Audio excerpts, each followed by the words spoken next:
और अभी आपको बताएं कि सिंध में बल्दियाती इंतखाबात का दूसरा मरहला, धांधली और बैलेट बॉक्स छीनने के वाकयात। कई पोलिंग स्टेशन पर खुलेआम बैलेट पेपर्स पर ठप्पे लगाए गए।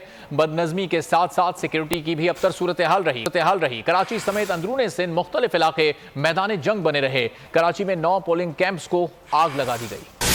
सिंध में बल्दियाती इंतखाबात का दूसरा मरहला, तशद्दुद, झगड़े, धांधली और ठप्पे पे ठप्पा। सिंध के बल्दियाती इंतखाबात में रिवायती सूरत हाल, कहीं खुलकर धांधली हुई तो कहीं शदीद बदनज़मी देखी गई। कराची में सिराजुद्दौला कॉलेज से दर्जनों नकाब पोश बैलेट बॉक्स छीन कर फरार हो गए। गुलशन इकबाल में पीपल्स पार्टी के पोलिंग एजेंट्स ने बैलेट पेपर्स पर कब्जा जमा लिया। मलिर चश्मा गोट, बख्तावर गोट में बैलेट पेपर्स पर पहले ही तीर के निशान पर मोहर लगाई गई।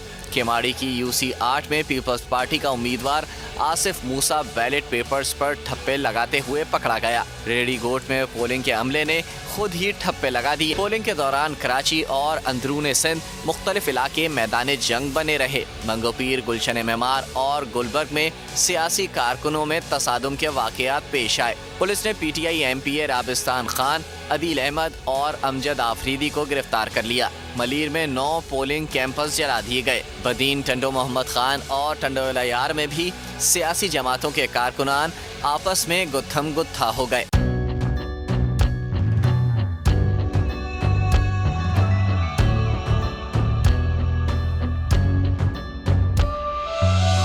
कहीं पर बिजली की टेंशन, कहीं पर पानी की टेंशन, ये दौर सब गुजरे हैं, अब आ गया इलेक्शन। सुन सुन कर थक गए हुक्मरानों के ये राग। जाग पाकिस्तानी जाग, जाग पाकिस्तानी जाग, जाग पाकिस्तानी जाग, जाग पाकिस्तानी जाग, जाग पाकिस्तानी जाग, जाग पाकिस्तानी जाग, जाग पाकिस्तानी जाग, जाग पाकिस्तानी जाग, जाग पाकिस्तानी जाग। सब्सक्राइब करें और बेल दबाएं ताकि कोई खबर रह न जाए।